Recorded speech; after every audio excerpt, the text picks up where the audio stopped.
Bien qu'en léger recul par rapport à l'an passé, 9000 personnes ont toutefois franchi le seuil de l'Office de tourisme de Bourges en juillet, dont 2000 visiteurs étrangers. Accueillis par la douzaine d'agents d'accueil mobilisés pour la saison, les touristes juilletistes, pourtant moins nombreux qu'habituellement, semblent néanmoins avoir pleinement profité de leur séjour. Qui sont-ils? Que recherchent-ils? Nous sommes allés poser la question à Emmanuelle Gau, directrice adjointe de l'Office de tourisme de Bourges.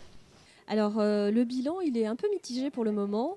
C'est-à-dire que le mois de juillet a été, avec les fortes chaleurs, fréquenté, mais pas autant que l'année dernière. Nos visites guidées, de la même façon, ont suivi les courbes de fréquentation. Ce qui nous a bien fait plaisir, parallèlement à tout ça, c'est que notre boutique a, elle, rencontré un grand succès, avec les produits régionaux principalement, tout ce qui est sirop monin. Et puis, on a aussi eu tout un dépôt de forestine, donc ce qui nous a permis de drainer de la clientèle berruyère, mais aussi de la clientèle touristique. Donc on attend un petit peu de voir le mois d'août pour tirer vraiment des conclusions sur cette saison 2015. Alors, ce sont les mêmes nationalités que l'année dernière, c'est-à-dire que au niveau des clientèles étrangères, on a toujours les Belges qui sont très présents à Bourges, qui aiment beaucoup le patrimoine et qui sont très friands de la cathédrale.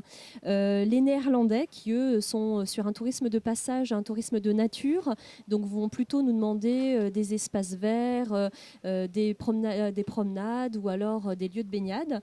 Et puis la clientèle anglaise qui est toujours très présente, les Italiens qui arrivent au mois d'août, et puis les Espagnols. Donc voilà les clientèles qui sont à peu près les mêmes que l'année dernière. Alors il y a toujours 12 personnes à l'année à l'office de tourisme, donc il y a quelques personnes en vacances, mais en tous les cas on va dire qu'il y a un service minimum d'assurés, au moins avec 5 personnes à l'accueil, plus quelques personnes dans les bureaux. Donc les touristes peuvent venir sans aucun problème, il y aura vraiment des gens pour les accueillir de 9h à 19h tous les jours.